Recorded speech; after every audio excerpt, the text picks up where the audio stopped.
Hey guys, welcome to the first lab of the year. It's pretty cool.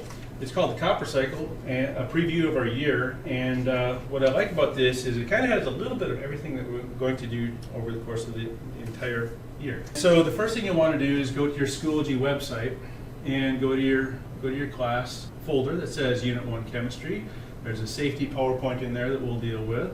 And then there's the Copper Cycle Lab and also the slideshow. If you click on the slideshow, you'll see pretty much what we're going to do in this first unit. We'll be looking at categories of science, different types of science, data, things that you probably have touched on previously. The second thing that you'll see in your Schoology site is the Copper Cycle Lab. So if you click on that, there it is. You've got this exact same thing here. So the first thing we'll be doing is going through this first page. Let's take the camera over here. So your eyes, you want to protect those babies. And to do that, one of the best things that you can do, other than using common sense, is to take a pair of goggles and put them on and leave them on through the course of an entire lab. Even if you're done with your lab, you want to keep them on because you never know about the other people next to you. So what do you do next? You go to your worksheet and you see, goggles. You need to make a drawing of goggles. And so to do that, but you'll go to Insert, a drawing, New, and your drawing will be wherever you just clicked it. So now I'm going to make a drawing of goggles. And so maybe I want to take a circle, make some Harry Potter glasses here maybe. And let's do it again, shapes, take a circle, there, whoops. Good enough. Okay, and then we can do a squiggle line if we want to. It's a scribble. And we can make the outline of the goggles here. Let's see if I can do that. Little nose thing, like that. And then I want to do another scribble. And I'll make, this is the strap. There it is. Well, let me make the strap nice and wide, 24 pixels wide. Let me make it, see if I can make it red. I can pretend it's red, and that's good. Save and close. There's my picture of goggles. Good enough. It's not great, but it'll work. You could also go to the internet and you could type in goggles and go for picture and image. And that's a nice picture right there of that one. And then we can copy that. Right click. Copy image, and I believe we can go back here. Oops, there, and Control V. And there's my picture of goggles. So I would accept either one of those, whatever you think is best for you. All right. So the next thing on our list is a wayboat, and these are wayboats right here. Let me see, how can I do this? These are wayboats. We've got a little stack of wayboats right here.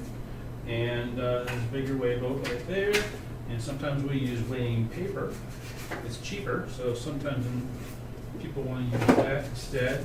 And it's for when you want to weigh a chemical and you don't want to put the chemicals directly onto the balance. You take a wayboat or you take some weight paper and you fold this up a little bit so it has edges a little bit. And you put them on your balance and you weigh it until it's perfectly balanced. Let's pretend that that's perfect right there. And it says 1.27 grams. That's called my tare weight, T-A-R-E, weight article that you're using. And then after that, you'll take your chemical and let's say we add on this much chemical. All right. And now it weighs, what did we say it was, 1.27? That weighs 2.45. You can subtract those two numbers to get the weight of the chemical. Next question is, do all wayboats have the same weight? Well, certainly these two don't have the same weight. But even two of them that come from the same package are not really close enough sometimes. We have to be very, very precise. So make sure you weigh a wayboat each and every time. Next thing on the list is 10 milliliter and 100 milliliter graduated cylinders. So these are both 10 milliliter grad cylinders. You'll also see that we have glass, but this one's plastic. Well, for lots of lots of applications in chemistry. Plastic ones are just fine. They're great because if you knock them over, that's just fine. The glass ones are usually good too. The glass ones are nicer because you can see through them, see them at the bottom of the meniscus. The collar is to keep it from falling over and breaking. So you want to keep that collar somewhere near the top. The thing you have is the fume hood. So the fume hood is over here. And I'm going to go turn on the fume hood. And it sucks air out. It sucks toxins out of the room. Now it doesn't do anything to neutralize them. It just shoots them up into the atmosphere. So that's not necessarily the best thing that we can do, but at least we don't die from the chemicals. This is a 100 milliliter beaker. You can draw it. This is a watch glass. So the watch glass goes over the top. It's like a loose top. The next thing that we have are graduated pipettes. And so in general, pipette's going to look something like this. So it has a tip on the end of it, and it has numbers, which are kind of hard to see there. But it has numbers. Sometimes the numbers go upwards, and sometimes they go downwards, so you have to be careful with that. It depends on if you want to know how much have I put into the pipette, or if you want to know how much have I pushed out. Now you can use subtraction or addition, whatever you need to do figure those calculations out. But anyway, there are many different kinds of pipettes. There's smaller ones, 5 milliliters. There's bigger ones, like this one is 50. This one's 50 milliliters. And there's also pipetters. So a pipetter often looks something like this. What you do with a pipetter is you put the pipettor onto the pipette. So it's like this, and then you can grab some sort of liquid. Let's go back to this boiling green stuff. And you can suck that stuff out, and you can measure it, and then you can deliver it to another vessel. Sometimes in chemistry class, but here at Heights more often in biotech class, we'll be using these type of pipetters right here. And so Mr. Marks will probably show you how those work. They're a little bit more complicated, but they're very nice for using small amounts of liquid. So this is a funnel, this is a funnel, this is a funnel, and filter paper comes in different sizes. Small size, this is 110 millimeters, and bigger sizes, and there's many different sizes. But in general, what you're going to want to do is you're going to want to fold the filter paper up, so it's like an ice cream cone.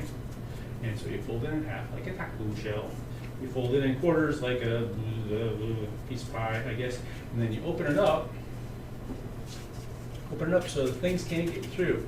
Now that's every year somebody always opens it up like this. And so that's not the way to do it. You've got to make sure that the chemical has to be filtered through the paper. So you make it into a nice ice cream cone, put it in here, and then you pour the stuff.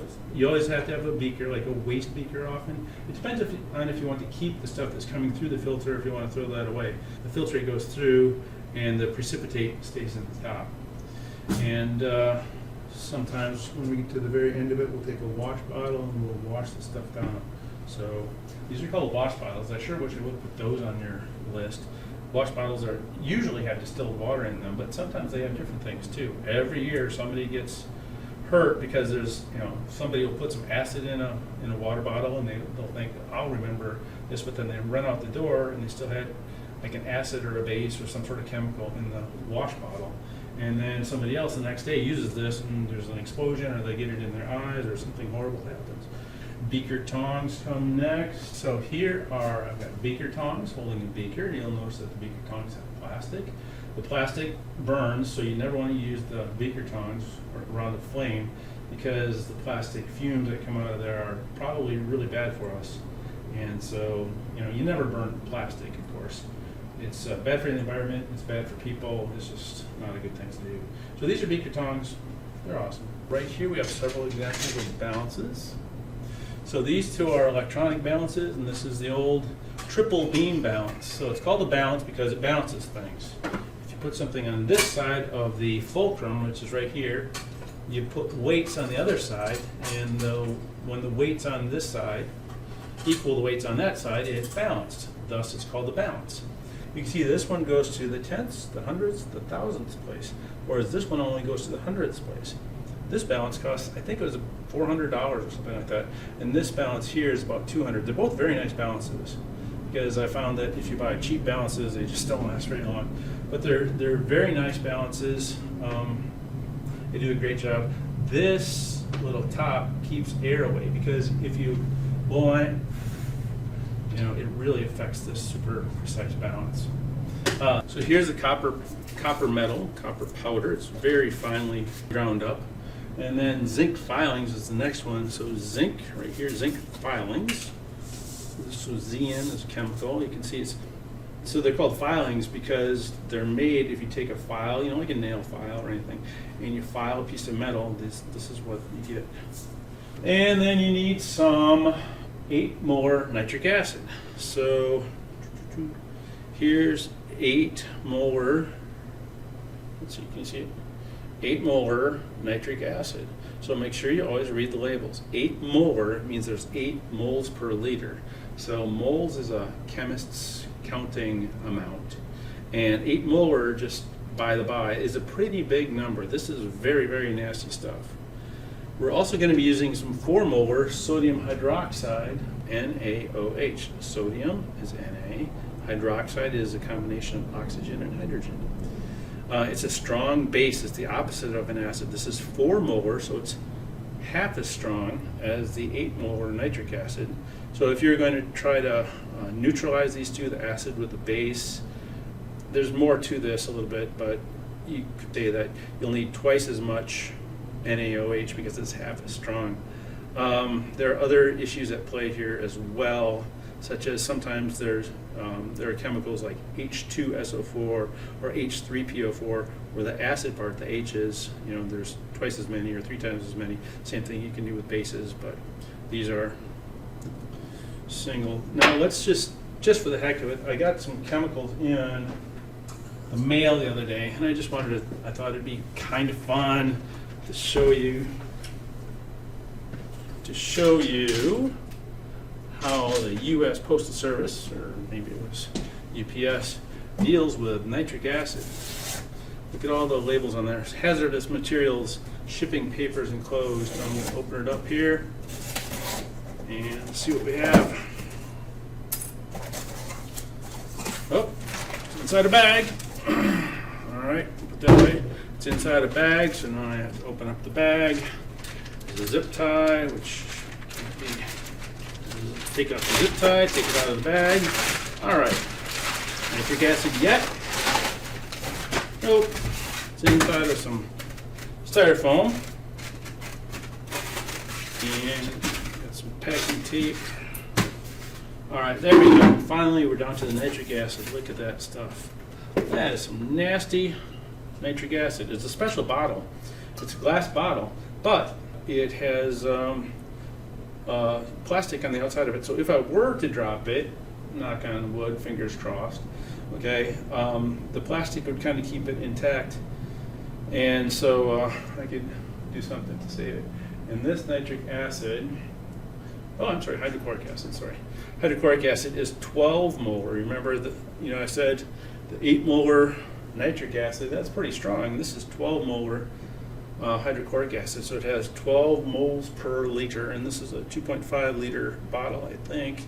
And so we have 12 times 2.5 is 24 plus 6 is 30 moles of HCl in that bottle. All right, so that should take you through the first section of this lab. Thanks.